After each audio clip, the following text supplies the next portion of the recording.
Je pense que là, vraiment, ça a été une très bonne initiative de cette question parce qu'il faut se poser la question aujourd'hui, en 2015, qu'est-ce qui est réalisé et après 2015, qu'est-ce qu'il y a lieu de faire.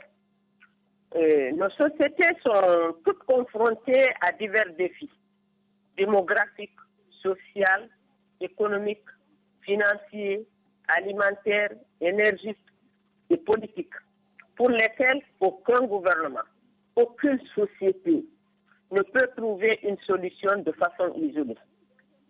Il est donc essentiel de l'inclusion de la coopération sud-sud dans le programme post-2015, car il s'agit de mettre ensemble des pays qui connaissent les mêmes réalités, qui s'encouragent les uns les autres, qui se partagent, bâtissent une cohésion régionale.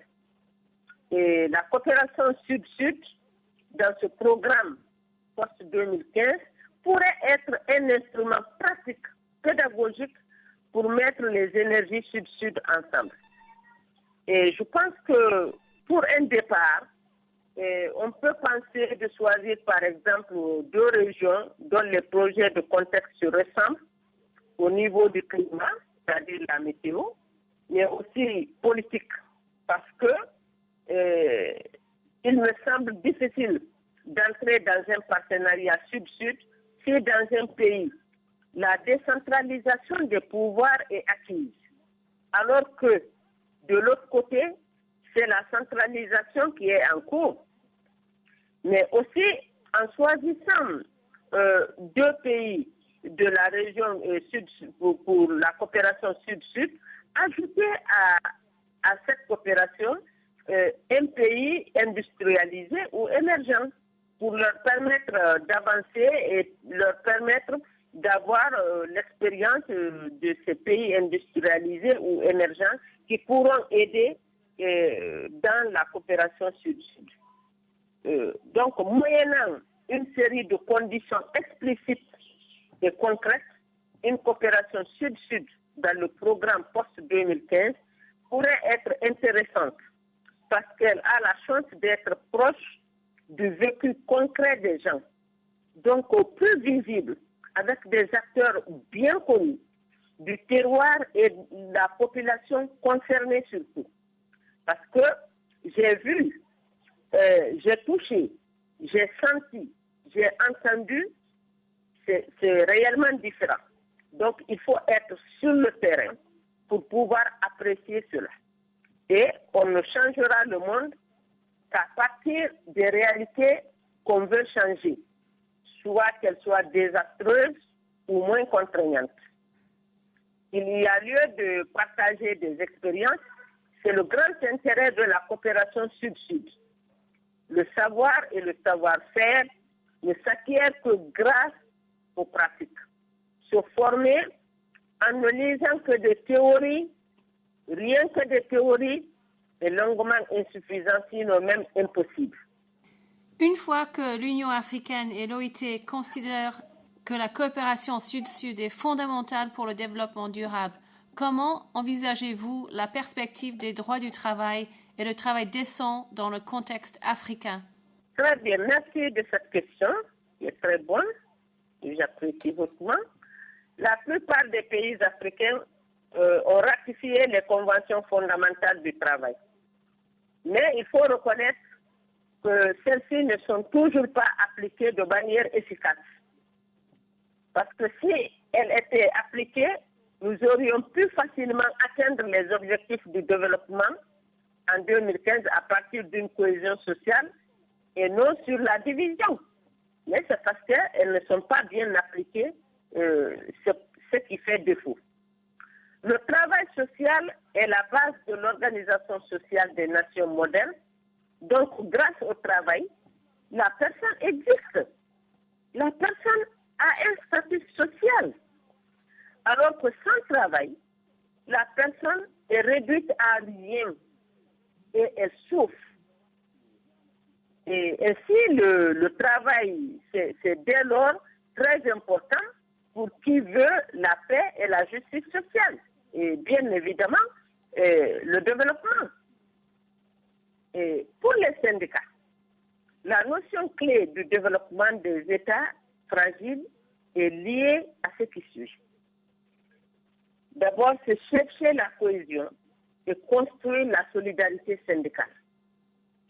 Reconstruire la capacité de représenter efficacement les intérêts des travailleurs et leurs familles dans les forums bipartites et tripartites pour la consolidation de la négociation, de la paix et de la démocratie.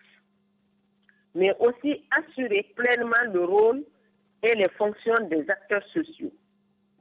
Donc, mettre le dialogue social et l'organisation du travail décent au centre de la reconstruction de l'État.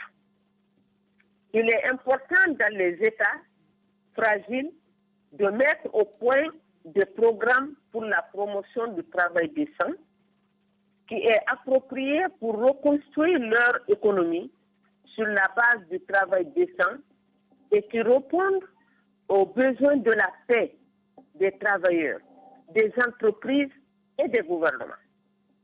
Pour cela, il est important de soulever la question du renforcement des capacités comme une priorité pour les syndicats afin de promouvoir un processus de changement social et économique nécessaire pour faire face à la fragilité institutionnelle.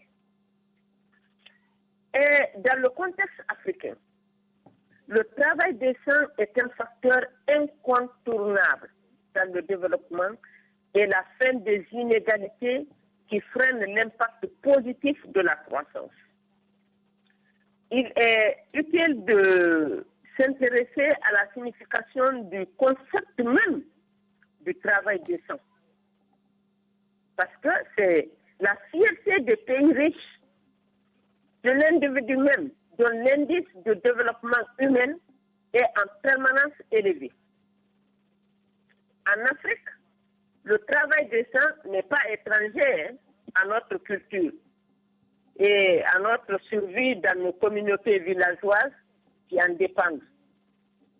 Et parce que quand je prends l'exemple, par exemple, quand les villageois s'entraident, et chacun s'intéresse à ce que son voisin fait ou alors font des trocs, donc c'est dire que le travail décent n'est pas étranger à notre culture. Et il y a un proverbe africain qui dit, si tu ne sais pas où tu vas, sache d'où tu viens. Et quand on te lave le dos, arrive à te laver le ventre. Et c'est pour ça, donc, pour mieux réaliser l'importance du concept travail décent dans le développement social et économique d'une nation, il faut visualiser la place du travail dans nos sociétés traditionnelles. Le travail, il lie hommes, femmes, depuis l'enfance jusqu'à la vieillesse.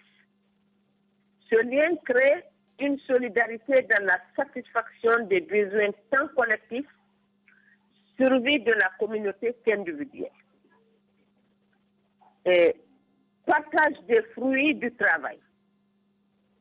C'est dire que la construction d'une société moderne, il s'agit en fait de réorganiser ce lien avec l'introduction dans ce programme 2015, un moyen d'échange dans la coopération sud-sud et définir que le travail décent oblige la mise en place d'une protection sociale qui soit effective pour tous et supportée par tous, promouvoir le dialogue social à la place des violences, créer la confiance et savoir surtout que le coût du dialogue social est toujours moins cher que le coût de la guerre et l'instabilité économique.